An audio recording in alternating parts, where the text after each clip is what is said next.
नमस्कार, आप सभी का स्वागत है 5 दिवसीय 5 घंटे की ऑनलाइन प्रशिक्षण श्रृंखला में, जिसका मुख्य विषय है विद्यालयी शिक्षा के रूपांतरण हेतु कृत्रिम बुद्धिमत्ता का प्रभावी उपयोग। आज हमारी श्रृंखला का 5वां दिन है। हम बात करेंगे आप सभी के लिए प्रस्तुत विषय विद्यालयी शिक्षा में कृत्रिम बुद्धिमत्ता आर्टिफिशियल इंटेलिजेंस का नैतिक, सुरक्षित एवं उत्तरदायी उपयोग किस तरह से किया जा सकता है। हमारे सभी दर्शक हमें पीएम ई विद्या चैनल नंबर 6 से चैनल नंबर 12 तक देख रहे हैं। साथ ही आप हमारे आधिकारिक यूट्यूब चैनल NCERT ऑफिशियल तथा NCERT पीएम ई विद्या कक्षा 6 से कक्षा 12 तक के यूट्यूब चैनल्स पर भी देख रहे हैं। इस श्रृंखला को आपके लिए केंद्रीय शैक्षिक प्रौद्योगिकी संस्थान CIET NCERT दिल्ली द्वारा आयोजित किया गया है। मैं सृजन राजपूत हूँ। इससे पहले कि हम अपने आज के सत्र से जुड़ी अन्य बातों पर पहुंचे, हम सभी जानते हैं कि परीक्षाओं का समय है और हमारे सभी विद्यार्थियों के लिए ये समय बहुत ज़रूरी है। तो क्यों ना अपने अंदर एक एग्ज़ाम वॉरियर को जागृत किया जाए। जैसा कि हम सभी जानते हैं, परीक्षा पे चर्चा हमारे माननीय प्रधानमंत्री श्री नरेंद्र मोदी जी की एक पहल है, जिसका आयोजन हर वर्ष किया जाता है। इस वर्ष भी इसका नवा संस्करण आप सभी के लिए आयोजित किया जा रहा है, जिसका उद्देश्य आनंदपूर्ण अध्ययन और परीक्षाओं को तनाव मुक्त बनाना है। अधिक जानकारी के लिए आप अपनी स्क्रीन पर दिखाई गई वेबसाइट को ज़रूर विजिट करें।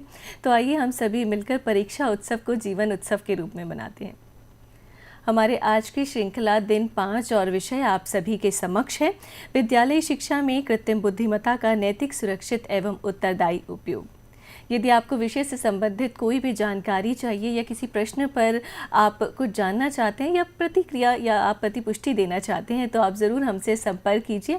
हमारा IVRS नंबर इस समय आपकी स्क्रीन पर दिखाया जा रहा है। नंबर है 8800440559। साथ ही आप हमारे ट्रेनिंग सत्रों से संबंधित अपने प्रश्न हमें मेल कर सकते हैं। लिखें training.helpdesk@ciet.nic.in पर। हमारे वो सभी दर्शक जो हमें हमारे YouTube चैनल्स के ज़रिए देख रहे हैं, वे लाइव चैट बॉक्स ऑप्शन में लिखकर अपने सभी प्रश्न भेज सकते हैं और हमारी विशेषज्ञ से जान सकते हैं। हम जानते हैं हमारी नई राष्ट्रीय शिक्षा नीति 2020 हमें प्रेरित करती है कि शिक्षा को नवाचार के ज़रिए सभी शिक्षार्थियों तक पहुंचाया जाए तथा नई सकारात्मक परिवर्तन समय समय पर किए जाने चाहिए। ऐसे में कृत्रिम बुद्धिमत्ता एक उपकरण है, एक आने वाले भविष्य के लिए एक मजबूत उपकरण के रूप में और मजबूत चीज़ लेकर हमारे सामने आता है। तो ऐसे में हम चाहते हैं कि सभी शिक्षकों तक इससे जुड़ी बातें पहुँचें और वे भी अपनी शिक्षण अधिगम प्रक्रिया में इसके इस्तेमाल पर पुरजोर प्रयास भी करें। अधिक जानकारी के लिए आप हमारे सभी सत्रों को देखें और आज के सत्र में, क्योंकि हम बात करेंगे इसके नैतिक उपयोग को लेकर, सुरक्षित एवं उत्तरदायी उपयोग को लेकर। तो चलिए अब समय है कि आपकी मुलाकात हमारी विशेषज्ञ से करवाई जाए। स्वागत करना चाहेंगे, हमें स्टूडियो में ज्वाइन किया है मैम डॉक्टर अंशिका अग्रवाल ने। मैम नमस्कार। अभिनंदन। मैम सहायक प्रोफेसर हैं प्रबंधन अध्ययन संकाय दिल्ली विश्वविद्यालय दिल्ली से। तो आइए हम डॉक्टर अंशिका अग्रवाल से ही जानते हैं कि आज हमारे सत्र का क्या उद्देश्य है। थैंक यू सृजन, सबसे पहले बुलाने के लिए। आज हम सीखेंगे नैतिकता, सुरक्षा और कैसे उसका सही उपयोग करें। हम बात करेंगे प्रतिभागियों को कृत्रिम बुद्धिमत्ता, जिसे हम AI बोलते हैं, कि मूल अवधारणाओं तथा विद्यालयों, अभिभावकों और छात्रों को किन चीज़ों का ध्यान देना चाहिए, कैसे हम अपने AI को नैतिक, सुरक्षित और उत्तरदायी उपयोग में ला सकते हैं, इससे संबंधित जोखिमों को हम जानेंगे और एक जिम्मेदार AI एकीकरण हेतु नीति पर भी हम बात करेंगे। हम डिजिटल नागरिकता पर बात करेंगे, नैतिक निर्णय निर्माण और भविष्य उन्मुख शिक्षा के लिए AI के जिम्मेदार उपयोग को बढ़ावा देने हेतु हम प्रेरित करने वाली बातें करेंगे। जी, इस श्रृंखला के बाकी दिनों में भी हमने कृत्रिम बुद्धिमत्ता क्या है इस पर चर्चा की थी। तो आइए डॉक्टर अंशिका से एक बार फिर जानते हैं, मैम आर्टिफिशियल इंटेलिजेंस, कृत्रिम बुद्धिमत्ता को हम कैसे समझ सकते हैं। AI आज के टाइम पे सृजन एक नया वर्ड नहीं है जी। ये एक ऐसा वर्ड है जो आज मानव के समाज के हर क्षेत्र में व्यापक परिवर्तन ला रहा है और शिक्षा क्षेत्र भी इससे अछूता नहीं है। बिल्कुल। विद्यालय शिक्षा में AI का उपयोग स्मार्ट शिक्षक, व्यक्तिगत सीखने, स्वचालित मूल्यांकन और डिजिटल शिक्षण सहायक के रूप में तेजी से बढ़ रहा है। हालांकि AI केवल तकनीकी नवाचार नहीं, ये एक सामाजिक, नैतिक और कानूनी प्रश्नों को भी जन्म देता है। आज हम इन्हीं के बारे में जानेंगे। और विद्यालय स्तर पर एआई का उपयोग बच्चों के संज्ञानात्मक, सामाजिक और नैतिक विकास को प्रभावित करता है। इसलिए हमें एआई का नैतिक, सुरक्षित और उत्तरदायी उपयोग करना बेहद ही आवश्यक है। जी बिल्कुल। अगर आपने जैसे पूछा कि एआई क्या है, ये एक ऐसी तकनीक है जो मशीनों को सोचने, सीखने और निर्णय लेने में सक्षम बनाती है। जी। शिक्षा में एआई व्यक्तिगत सीख, मूल्यांकन और प्रशासन को बेहतर बनाने में मदद करता है। उदाहरण स्वरूप चैट जीपीटी आपने नाम सुना होगा जी। ये भाषा समझता है, गूगल विजन चित्र पहचानता है, वॉइस असिस्टेंट है, चैट बॉक्स है, अनुशंसा प्रणाली है। एआई का हमारी शिक्षा में दिन ब दिन महत्व बढ़ता ही जा रहा है। बिल्कुल। तो हम सभी जानते हैं कि इसका महत्व बढ़ता जा रहा है और शिक्षा में इसके विस्तार को लेकर प्रयास भी किए जा रहे हैं। हमारे सभी शिक्षक साथी दर्शकों के तौर पर आज हमारे साथ बने हुए हैं। मैम, हम विद्यालय शिक्षा की जब बात करते हैं तो ऐसे में आर्टिफिशियल इंटेलिजेंस का अनुप्रयोग यहाँ पर किस तरह से बढ़ाया जा सकता है, इस पर भी आपसे प्रकाश डालने के लिए हम अनुरोध करेंगे। अब जैसे हम विद्यालयों में एआई के उपयोग के बारे में अगर हम बात करें सृजन जी, तो हमारी व्यक्तिगत शिक्षण 24/7 छात्र सहायता, ऑनलाइन मूल्यांकन, स्मार्ट उपस्थिति, वर्चुअल प्रयोगशालाएं, डिजिटल पाठ्य सामग्री, स्वचालित सामग्री, इन सबको एआई कवर करता है। और साथ ही साथ व्यक्तिगत शिक्षण एआई का सबसे महत्वपूर्ण योगदान है। प्रत्येक छात्र की सीखने की गति, रुचि और कमजोरी अलग होती है। एआई इन कारकों का विश्लेषण कर व्यक्तिगत सीखने का मार्ग तैयार करता है। उदाहरण स्वरूप यदि कोई छात्र है या छात्रा है सृजन जी, वो गणित में कमजोर है, वो एआई के माध्यम से आसानी से उन गणित को समझ सकते हैं, सरल अभ्यास कर सकते हैं और अपने आप को उसमें आगे बढ़ा सकते हैं। और जिन बच्चों को गणित में अच्छे हैं वो और एडवांस लेवल की गणित के लिए भी वो उसमें जा सकते हैं जी। क्योंकि एक कक्षा में हर प्रकार के बच्चे हैं, हर उम्र के बच्चे हैं। 1 साल के अंदर बच्चे का तो हर बच्चे की सीखने की अपनी क्षमता है। एआई उसमें काफी हेल्प करता है। आज के समय में एआई इसमें भी हेल्प करता है कि वॉइस टू राइटिंग में भी हेल्प करता है। जी बिल्कुल। कृत्रिम बुद्धिमत्ता की ये तो बात बिल्कुल सही है कि हम उसे सराहते हैं कि वे, चाहे कोई बच्चा जल्दी सीखता है, धीरे सीखता है, विशेष आवश्यकता वाला वह बच्चा है, उसकी ज़रूरत के हिसाब से आप यदि कृत्रिम बुद्धिमत्ता का इस्तेमाल करते हैं तो आपको बिल्कुल उसी तरह से पढ़ाने का प्रयास किया जाता है। तो बहुत एक अच्छा उपकरण, एक साधन के तौर पर भी हम आर्टिफिशियल इंटेलिजेंस को देखते हैं। यस, बिल्कुल बिल्कुल सही कहा आपने। हम इससे प्रशासनिक कार्यभार भी हम कर सकते हैं, नीति निर्माण भी हम कर सकते हैं, डेटा का विश्लेषण भी हम कर सकते हैं, दूरदर्श शिक्षा को भी हम आगे बढ़ा सकते हैं, समावेशी शिक्षा के लिए भी हम कर सकते हैं। इससे हमारा दायरा बहुत बढ़ गया है। आज के समय में लगभग 30% की वार्षिक वृद्धि से ये आगे बढ़ रहा है और ये केवल एक तकनीक नहीं रह गई है बल्कि हमारा वर्तमान की वास्तविकता है। हमारे शैक्षिक उपकरण जैसे कि एआई ट्यूटर, व्यक्तिगत अनुकूलित सीखने के प्लेटफॉर्म, स्वचालित मूल्यांकन प्रणाली, बुद्धिमान शिक्षक सहायक तेजी से लोकप्रिय हो रहे हैं जी। हालांकि सृजन जी, इसके साथ तकनीकी दक्षता के साथ नैतिकता की कमी खतरनाक हो सकती है। बिल्कुल। बिना सही मार्गदर्शन के एआई का उपयोग समाज में असमानता और अन्याय को बढ़ा सकता है। जी बिल्कुल। और इसी के लिए जैसे अगर हम बात करें हमारे नेप 2020, जिसे हम राष्ट्रीय शिक्षा नीति भी है हमारी, जो उसमें एआई को काफी अहमियत दी गई है और इसे भविष्य की शिक्षा का एक अनिवार्य हिस्सा भी माना गया है। और ये दूरदर्शी कदम भारत को वैश्विक तकनीक की नेतृत्व की ओर भी ले जाता है। आज एआई है वो तेजी से शिक्षा के हर स्तर पर प्रवेश कर रहा है, प्राथमिक कक्षाओं से लेकर उच्च शिक्षा तक। ये एआई आधारित जो हमारे टूल्स होते हैं या प्लेटफॉर्म्स होते हैं वो छात्रों को सीखने के तरीके के बदल रहे हैं, उनकी जो एक होता है सीखने का दायरा भी बढ़ा रहे हैं। पर इसमें जो सवाल आता है वो आता है, क्या हम एआई को सही और जिम्मेदार तरीके से सीख रहे हैं? और ये आज का ये जो सवाल है ये सबसे बड़ा सवाल है सृजन जी हमारे आगे। बिल्कुल। हम देखते हैं कि जब भी किसी साधन या उपकरण को हम लोग इंट्रोड्यूस करते हैं या नया सबके सामने आता है तो उसके सकारात्मक और नकारात्मक दोनों ही तरह के प्रभाव देखने को मिलते हैं। तो ऐसे में हमारी जिम्मेदारी बनती है नैतिक उपयोग की सोच समझ कर उसके उपयोग को लेकर। आइए जानते हैं कृत्रिम बुद्धिमत्ता से जुड़ी जो चुनौतियां हैं उनके लिए कैसे तैयारी की जा सकती है। हाँ, देखिए एआई हमारा, जैसे मैंने आपको बताया, आज का वर्तमान है और भविष्य में भी इसका उपयोग बढ़ना ही है।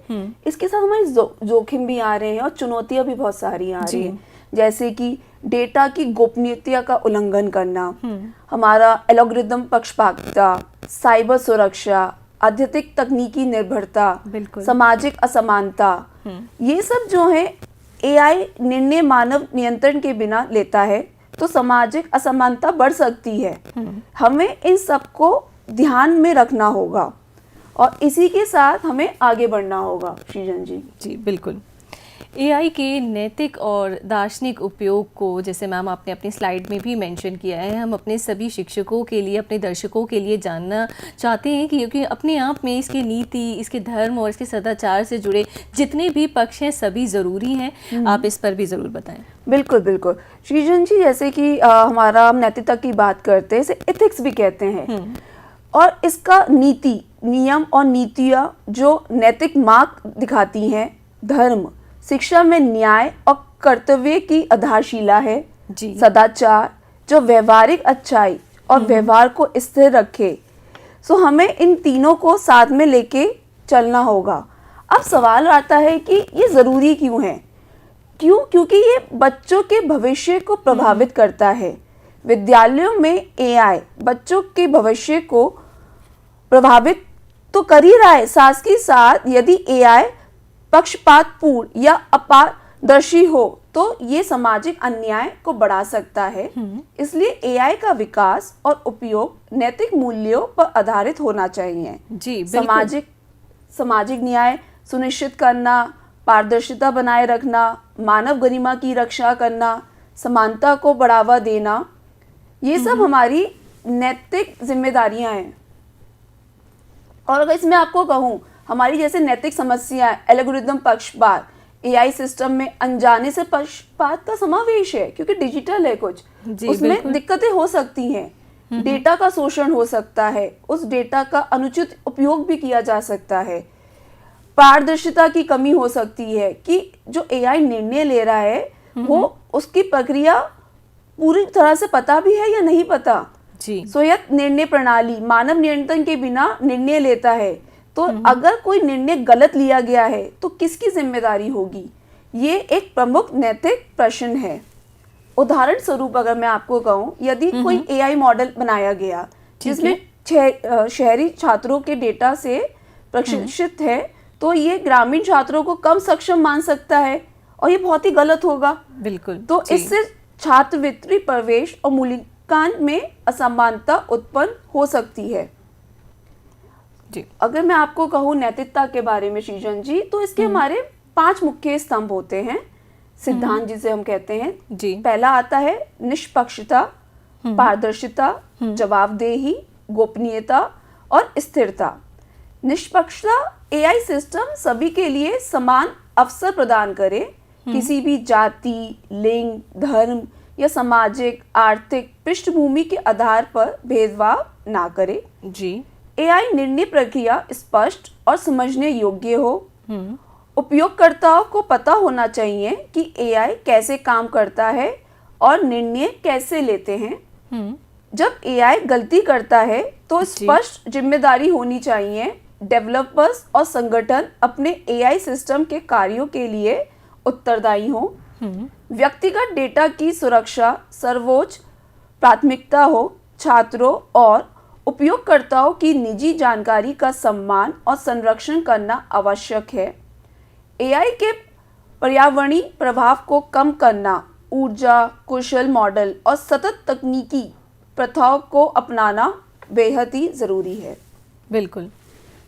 सृजन जी, ये हमारी नैतिकता के आधार हैं और हमें, अगर हम एआई पे आगे जाना चाहते हैं, तो हमें इन सब बातों पे ध्यान देना होगा। बिल्कुल मैम, आपने सही कहा। जो इसके ये 5 स्तंभ हैं आपने जिनके बारे में हमारे सभी दर्शकों को बताया, ये बहुत ज़रूरी हैं, विचारणीय हैं और आप सभी को अपनी समझ को इस विषय को लेकर विकसित करना होगा, क्योंकि हम भविष्य की ओर बढ़ रहे हैं और हम चाहते हैं कि भविष्य में जो भी कदम उठाए जाएँ वे नैतिकता को देखते हुए और सभी ज़रूरी चीज़ों को नज़र में रखते हुए लिए जाएँ। मैम, आपसे जानना चाहेंगे, यदि वैश्विक तौर पर देखें कुछ उदाहरण जिन पर की बात की जा सकती है, ताकि दिग्गजों के लिए, तकनीकी दिग्गजों के लिए भी नैतिक एआई की पहल एक मजबूत पहल के रूप में सामने आए। बिल्कुल।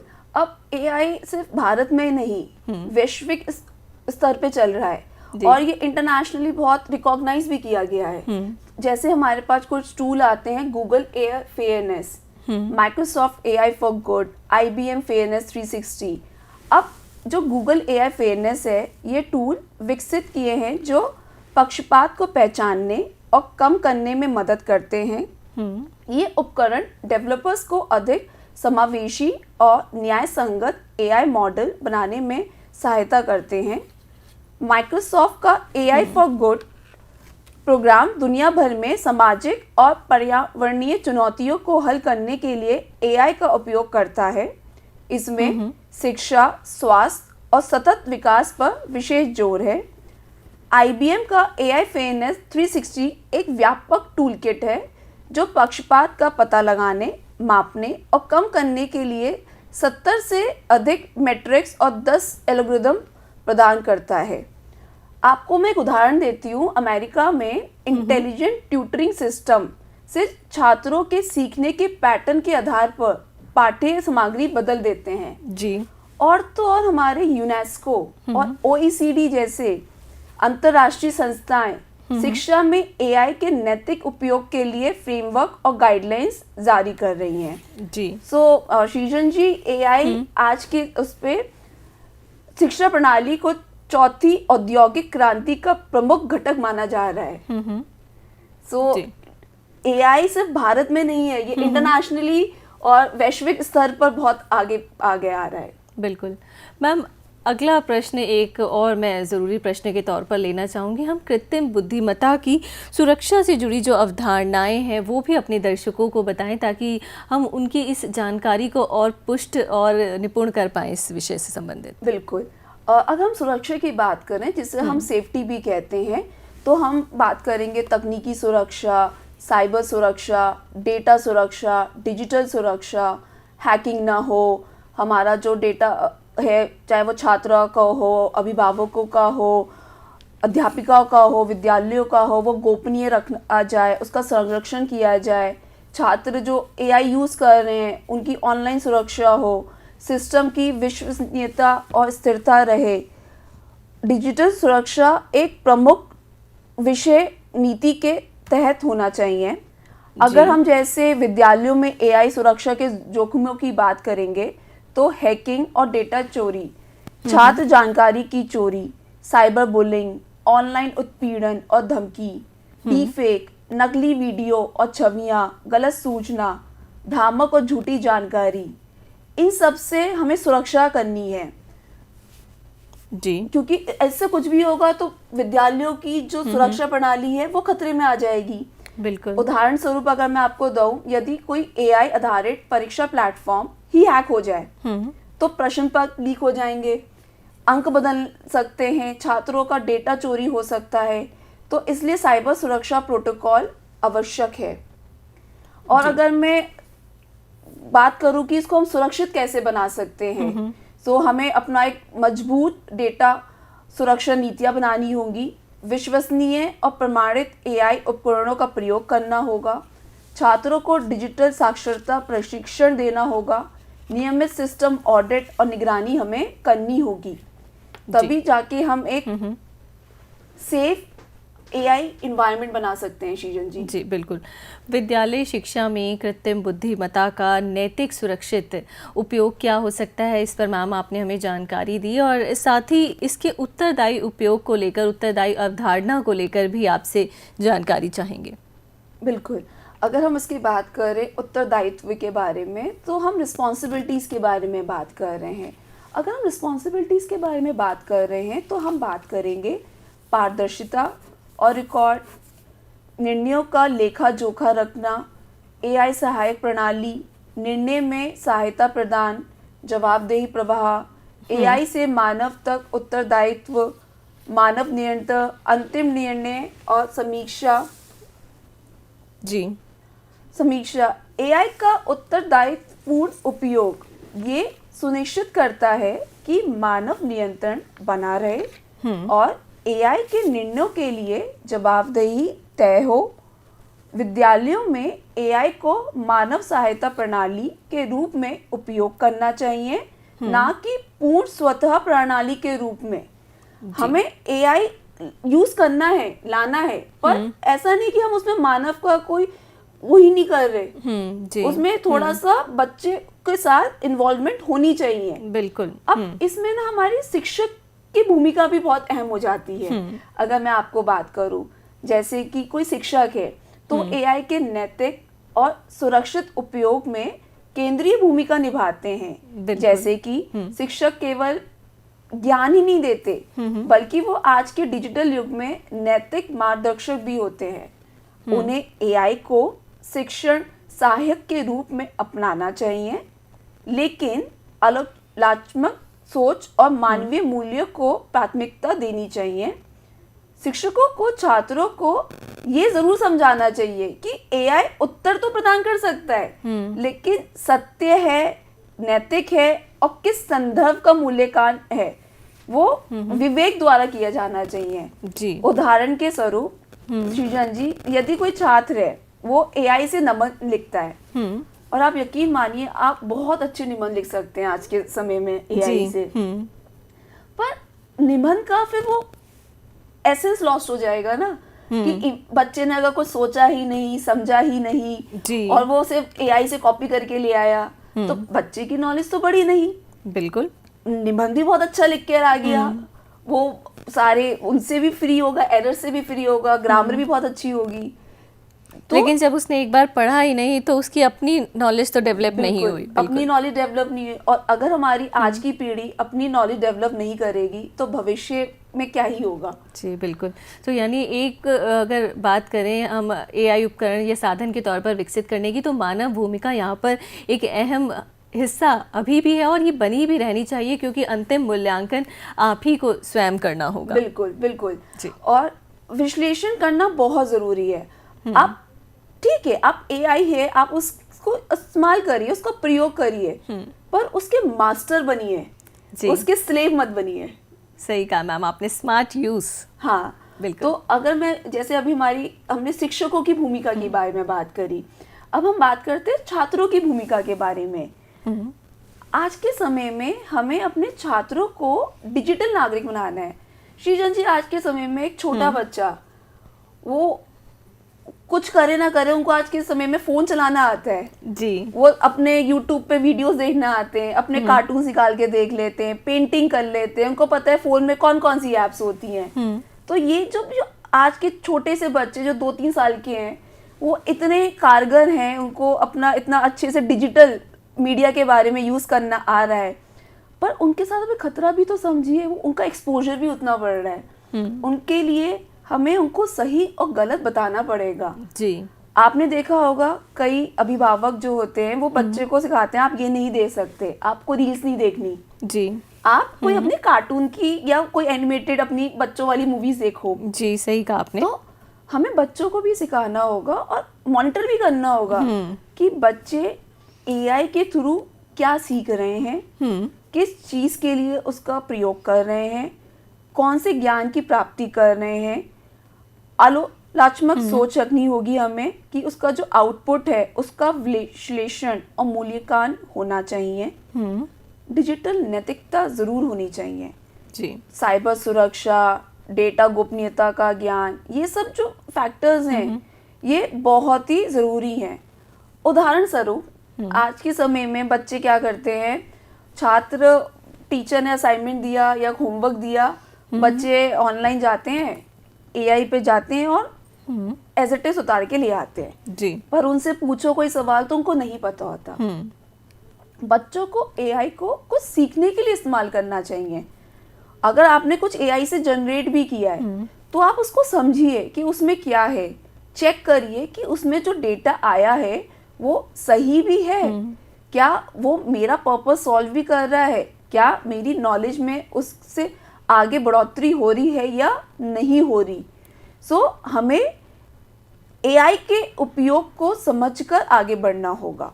जी बिल्कुल, क्योंकि अगर देखा जाए हम परीक्षाओं के समय पर हैं, सभी बच्चे परीक्षाओं की भी तैयारी कर रहे हैं। यदि इस तरह से वे अपने सभी विषयों का अभ्यास करते रहे तो वे परीक्षाओं में क्या लिखेंगे।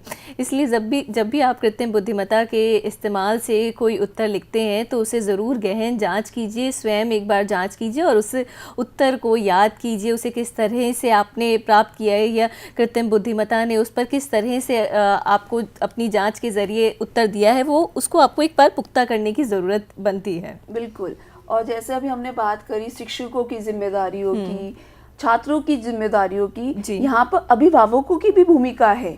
अभिभावकों को डिजिटल निगरानी और नैतिक मूल्य अपने बच्चों को व्यवहार के रूप में सिखाने होंगे। जैसे हम एक बच्चे को व्यवहार में सिखाते हैं ना, ब्रश करना, हाथ धोना, स्लीपिंग आवर्स हम उनके बनाते हैं, स्क्रीन टाइम उनका बनाते हैं, ऐसे ही हमें डिजिटल व्यवहार आज के समय में बहुत ज़रूरी है। जी। डिजिटल अनुशासन और साइबर सुरक्षा के प्रति जागरूक करना, परिवार स्तर पर डिजिटल नैतिकता शिक्षा, विद्यालय नैतिकता शिक्षा को मजबूत करती है।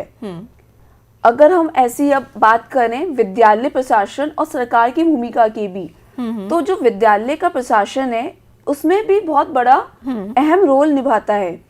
एआई नीति निर्माण, डेटा संरक्षण नीति, साइबर सुरक्षा का ढांचा और शिक्षक प्रशिक्षण कार्यक्रम लागू करना, एआई गवर्नेंस कमेटी स्थापित करना, ये विद्यालयों का प्रशासन में आता है। और ऐसे ही सरकार की एआई शिक्षा नीति, डिजिटल शिक्षा रणनीति, डेटा संरक्षण कानून विकसित करना, समावेशी और मानव केंद्रित एआई शिक्षा मॉडल विकसित करना, ये सब नीति निर्माण का पार्ट है। जी। विद्यालय प्रशासन को एआई नीति निर्माण, डेटा संरक्षण नीति, साइबर सुरक्षा ढांचा और शिक्षक प्रशिक्षण कार्यक्रम लागू करना चाहिए। विद्यालयों में एआई गवर्नेंस कमेटी स्थापित की जानी चाहिए जो एआई उपयोग की निगरानी करे। सरकार को एआई शिक्षा नीति, डिजिटल शिक्षा रणनीति और डेटा संरक्षण कानून विकसित करना है। नीति निर्माताओं को समावेशी और मानव केंद्रित एआई शिक्षा मॉडल विकसित करना चाहिए। उदाहरण स्वरूप हमारा जो नीति आयोग है वो नेशनल स्ट्रैटेजी फॉर एआई के लिए वो गाइडलाइंस बनाते हैं। जी। तो भारत में शिक्षा क्षेत्र में एआई को प्राथमिकता देनी होगी। ऐसी हमारे पास गवर्नमेंट की एक एआई गवर्नेंस गाइडलाइंस भी है जिसमें हम बात करते हैं विश्वास की। एआई सिस्टम में उपयोगकर्ता का भरोसा सर्वोपरि है। जी। लोगों को प्राथमिकता की, मानव कल्याण केंद्र में रखना, सुरक्षा की, डेटा और गोपनीयता की रक्षा के लिए, नवाचार की, सतत तकनीकी विकास को प्रोत्साहित के लिए, जवाबदेही की, निर्णयों के लिए स्पष्ट जिम्मेदारी, निष्पक्षता के लिए, सभी के लिए समान अवसर सुनिश्चित करना। भारत सरकार ने डीपीआई, डिजिटल पब्लिक इंफ्रास्ट्रक्चर जैसे पहलों के माध्यम में एआई को समावेशी और टिकाऊ विकास का उपकरण बनाने का संकल्प लिया है। साथ ही साथ एक स्कीम है युवा एआई फॉर ऑल। जी। ये हमारे युवा छात्रों के लिए जिम्मेदार एआई कोर्स है। तो इसके पाठ्यक्रम के साथ ये एक ऐसा पाठ्यक्रम है जो विशेष रूप से डिजाइन किया गया कोर्स जनरेटिव एआई टूल्स का व्यवहारिक और नैतिक उपयोग सिखाता है। छात्र सीखते हैं कि कैसे एआई को समस्या समाधान, रचनात्मक और शिक्षा में जिम्मेदारी से उपयोग करें। प्रभावी प्रॉम्प्टिंग, छात्रों को प्रभावी प्रॉम्प्ट लिखना सिखा जाता है जो सटीक, नैतिक और उपयोगी परिणाम देते हैं। साथ ही वे एआई के आउटपुट की आलोचनात्मक समीक्षा करना भी सीखते हैं। जी बिल्कुल। और ये भारतीय संदर्भ में सबसे बड़ी बात, जो कोर्स में भारतीय संदर्भ के वास्तविक जीवन के उदाहरण शामिल है, जिससे छात्र आसानी से जुड़ पाते हैं, जो छात्रों को अपनी संस्कृति और समाज के साथ एआई के संबंध को समझ में मदद करते हैं। जी बिल्कुल। सो ये हमारे कुछ जो है ये गवर्नमेंट के इनिशिएटिव्स हैं। साथ ही साथ हमारे को स्कूलों में जिम्मेदार एआई शिक्षा के लिए भी कदम लेना होगा, जैसे कि नैतिक चर्चा की शुरुआत होनी चाहिए। नैतिकता, गोपनीयता, पारदर्शिता पर कक्षा में खुली चर्चा करें। छात्रों को एआई के सकारात्मक साथ ही साथ नकारात्मक दोनों पहलुओं से परिचित कराएं। सामाजिक प्रभाव को समझ करवाएं कि एआई के सामाजिक, आर्थिक और सांस्कृतिक प्रभावों को वास्तविक उदाहरणों के माध्यम से समझाएं। ये छात्रों को जिम्मेदार डिजिटल नागरिक बनने में मदद करेगा। व्यवहारिक प्रशिक्षण दें, बच्चों को सुरक्षित एआई टूल्स के उपयोग के लिए हाथों हाथ प्रशिक्षण दें। उन्हें सिखाएं कि कैसे एआई के साथ नैतिक रूप से इंटरैक्ट करें और इसके परिणामों को समझें। जी बिल्कुल मैम, हमने एआई के इस्तेमाल को लेकर और हमारे स्कूल प्रशासन, सरकार द्वारा उठाए गए जो भी पहल हैं, जो कदम हैं, उन पर आपसे जानकारी प्राप्त की। आपने विवेचना की कि किस तरह से ये प्रयास कार्यरत हैं, छात्रों और शिक्षकों, अभिभावकों को नैतिक निर्देश देते हैं, उन्हें तैयार भी करते हैं।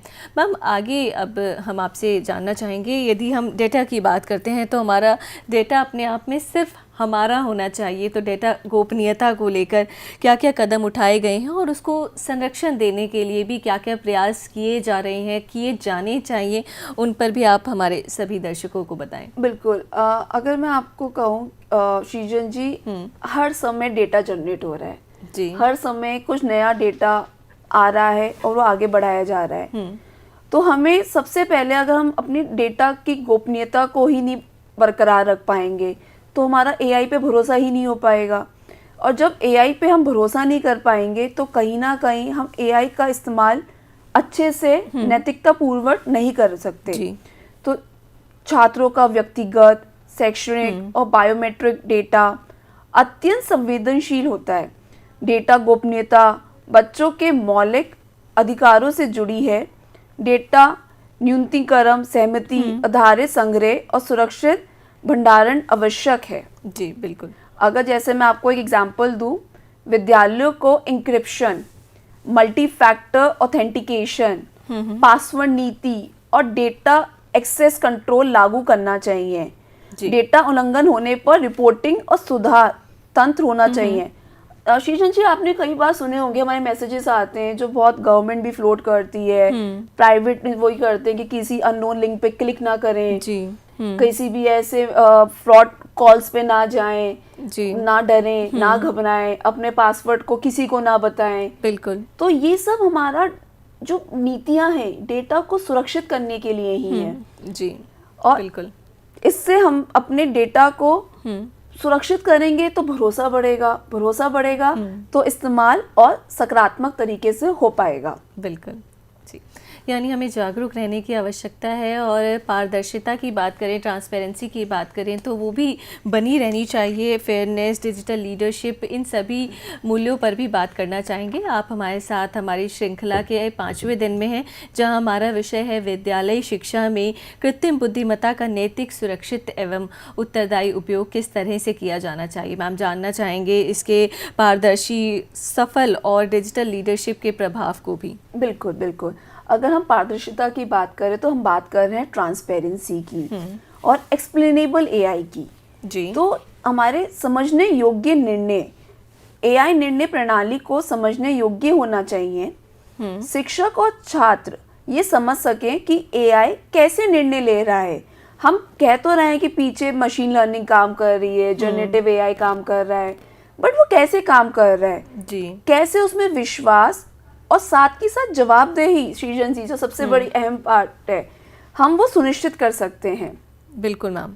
जैसे उदाहरण अगर मैं दूं, यदि कोई छात्र है को कम अंक देता है एआई, तो उसे ये भी बताया जाना चाहिए किन मापदंडों पर मूल्यांकन हुआ और ये पारदर्शिता, शैक्षिक न्याय सुनिश्चित करती है जी।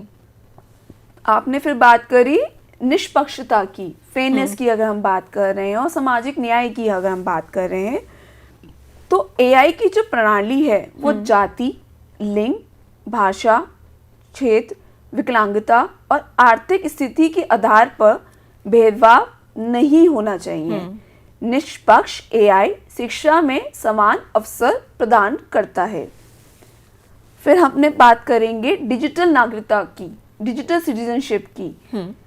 ऑनलाइन नैतिक व्यवहार होना चाहिए। डिजिटल नागरिकता में अगर नैतिक व्यवहार नहीं है तो कहीं ना कहीं उससे नकारात्मकता आएगी। जी, हमें साइबर कानूनों का पालन करना चाहिए। वी हैव लॉज, पर प्रॉब्लम क्या होती है, उसको फॉलो नहीं किया जा रहा। जी, हमें उनको बहुत शिष्टाचार के थ्रू फॉलो करना चाहिए।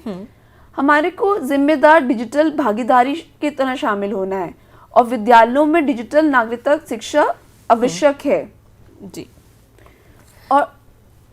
और सृजन जी से अगर हम बात करें, आपने बात करी कि मैंने आपको जैसे बताया कि कोई भी बच्चा निबंध, बहुत सुंदर सा निबंध लेकर आ सकता है, लेकिन अब इसमें ना शैक्षिक ईमानदारी की हम बारे में अगर बात करें जी, एआई, तो एआई से असाइनमेंट लिखना, उत्तर निकालना, शोध करना काफी आसान हो गया है।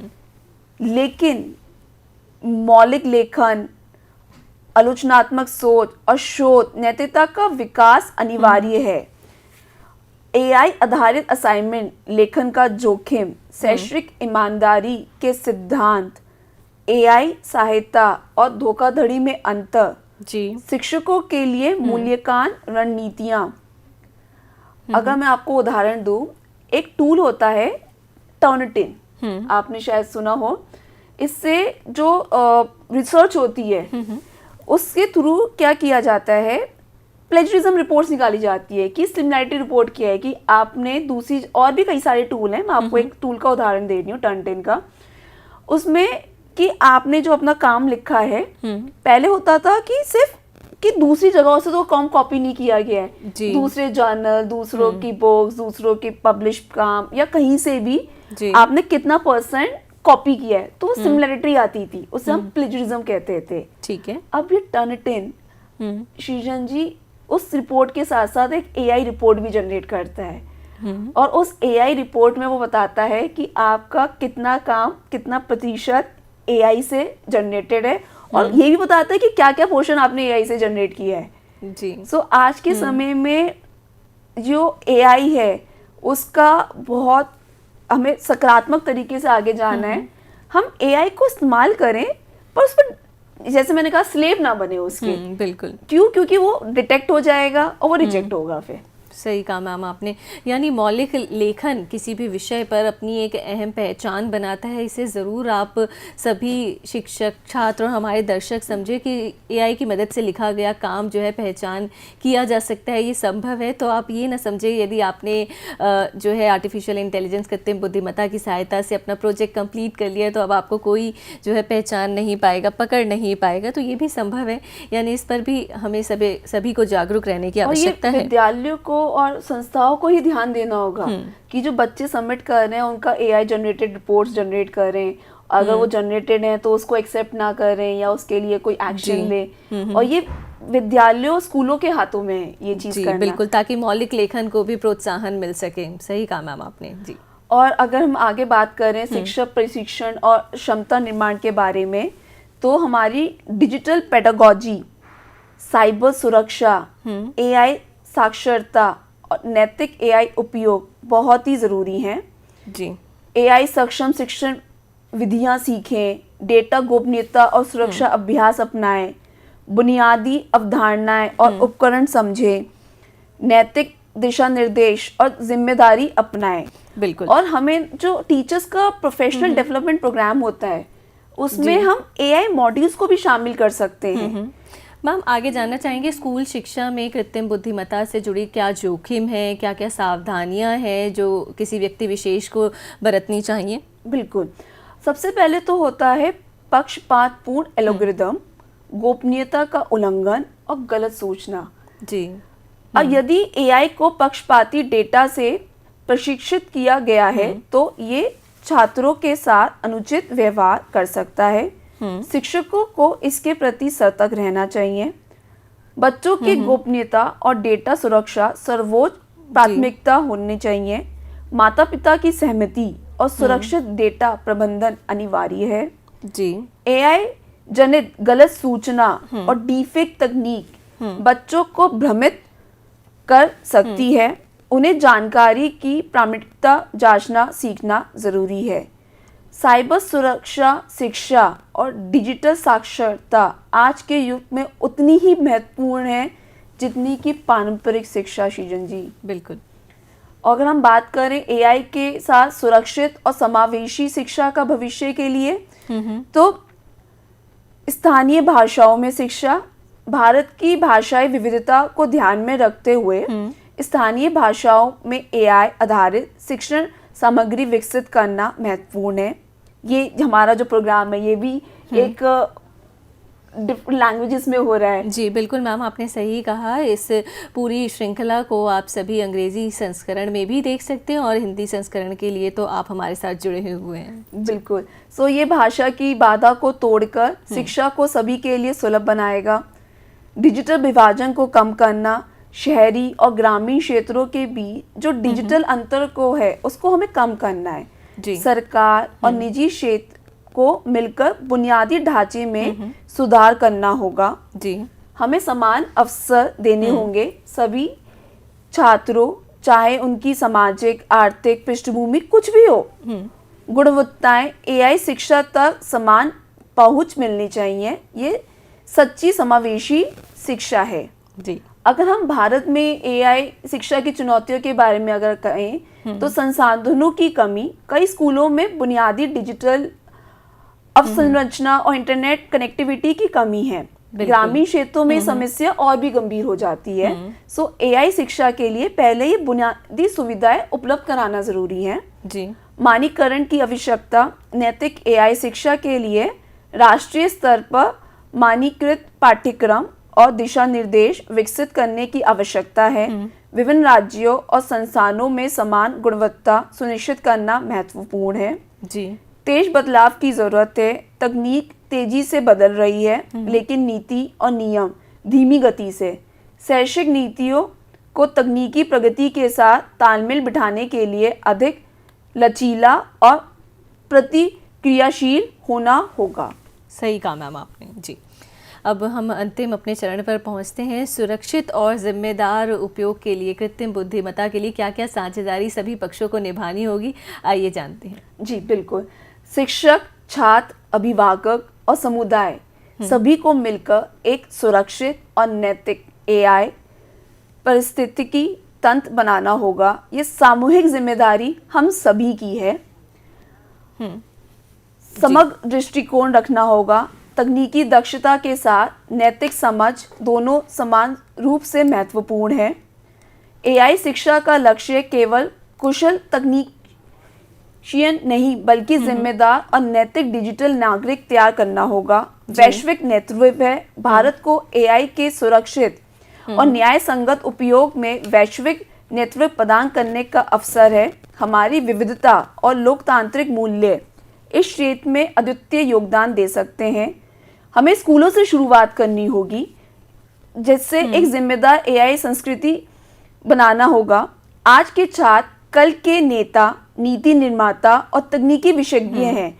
उन्हें सही मूल्य देना हमारी जिम्मेदारी है। अंत में बस यही कहूंगी सृजन जी, एआई को समझें, सुरक्षित उपयोग करें, नैतिकता और जवाबदेही को प्राथमिकता दें, भविष्य की पीढ़ी के लिए एक सुरक्षित और समावेशी एआई बनाएं। तकनीक का भविष्य उज्जवल है, बशर्ते हम इसे नैतिकता की रोशनी से रोशन करें। सही कहा मैम आपने।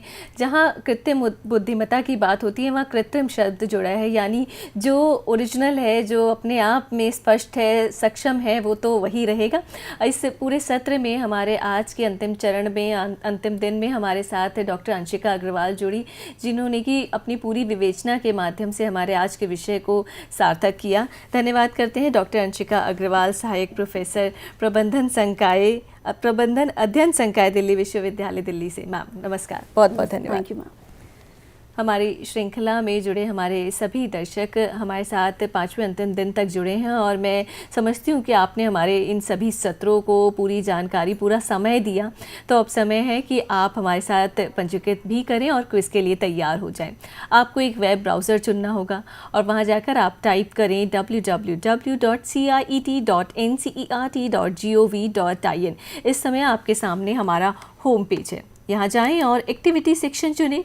वर्कशॉप/ट्रेनिंग ऑप्शन को चुनकर आप हमारे अगले पेज पर होंगे। यहाँ आपको हमारी करंट एक्टिविटी नाम विद्यालय शिक्षा के रूपांतरण हेतु कृत्रिम बुद्धिमत्ता AI का प्रभावी उपयोग, जिसका कि आज 30 तारीख 5वां दिन है, हम इसे क्लिक करते हैं और आपके सामने हमारी इस श्रृंखला से जुड़ा पेज आपके सामने है, जिस पर कि सभी जानकारी कि हमारे इन सत्रों में आपने क्या क्या देखा, इसे क्यों ऑर्गेनाइज़ किया गया, आप सभी के सामने है। सभी उद्देश्य और कार्यक्रम अनुसूची भी आप देख रहे हैं। हमारे सभी सत्र, विशेषज्ञों के नाम और प्रेजेंटेशन वीडियो लिंक भी यहाँ पर आपके सामने हैं। आप इन पर क्लिक करके यदि आपने कोई हमारा सत्र मिस कर दिया है, नहीं देख पाए हैं, तो अब आप देख सकते हैं, ताकि आप क्विज़ में जितने भी प्रश्न आपसे जाने जाएं आप उनकी सही जानकारी दे सकें। अब कैसे भाग लें, आइए चरण जानते हैं। सबसे पहले आप पंजीकरण करें। चरण 1, यहाँ पर इस लिंक पर क्लिक करके या फिर इस QR कोड को स्कैन कर भी आप पंजीकरण पेज पर पहुँच जाएंगे। यहाँ पर जो भी जानकारी आपसे पूछी जाए, सभी प्रश्नों के उत्तर सही देने का प्रयास करें। लाइव सत्र को देखना बहुत ज़रूरी है और देखने के ये जो विभिन्न माध्यम है आप अपनी स्क्रीन पर भी देख पा रहे हैं। आप प्लेलिस्ट के माध्यम से भी हमारे सभी सत्रों को देख सकते हैं। आगे देखिए चरण 3, ऑनलाइन कोर्स करना, मूल्यांकन में भाग लेना एवं प्रमाण पत्र प्राप्त करना। लिंक आपके सामने है। आप दीक्षा पोर्टल पर ऑनलाइन कोर्स से जुड़ सकते हैं। साथ ही आप 70% अंक यदि अंतिम मूल्यांकन में अर्जित करते हैं तो आपको प्रमाण पत्र प्रदान किया जाएगा, जिसके लिए जो भी सभी जानकारी आपको चाहिए वो आप अपनी स्क्रीन पर देख पा रहे हैं। प्रतिपुष्टि फीडबैक हमारा अंतिम चरण है। ये बहुत आवश्यक है ताकि हम अपने आने वाले सभी सत्रों में, श्रृंखलाओं में इनको इम्प्लीमेंट कर सकें। इस लिंक पर क्लिक करके या फिर इस QR कोड को स्कैन कर आप फीडबैक पेज पर पहुंच जाएंगे। आप हमारी मेल ID को पर भी अपने सभी प्रतिपुष्टि और अपने प्रश्न भेज सकते हैं और आप हमसे IVRS नंबर पर कॉल करके भी अपने प्रश्न जान सकते हैं। हमारी श्रृंखला में जुड़े हमारे सभी शिक्षकों को हमारी आज की ये पूरी श्रृंखला कैसी लगी, इस पर ज़रूर अपनी प्रतिपुष्टि दें। अगला सत्र आप NCERT द्वारा प्रसारित सहयोग सत्र देखेंगे। समय होगा 5 बजे का। विषय है आपके सामने your exam, your methods, choose your own style. 5:30 पर आप चैनल नंबर 6, 9 और 12 पर NCSL नीपा का सत्र देखेंगे। An exemplar from Gujarat, leadership का एक एग्जाम्पल गुजरात से आप सभी के लिए प्रस्तुत किया जाएगा। परीक्षा पे चर्चा, जी हाँ, परीक्षाओं का समय है और नवा संस्करण आपके लिए आयोजित कर दिया गया है। आप सभी अधिक जानकारी के लिए अपनी स्क्रीन पर दिखाई गई वेबसाइट को ज़रूर विज़िट करें। तो आइए परीक्षा उत्सव को हम सभी जीवन उत्सव के रूप में मनाएं। मैं सृजन राजपूत हूँ। समय है कि आपसे श्रृंखला के 5वें दिन से अनुमति ली जाए। नमस्कार।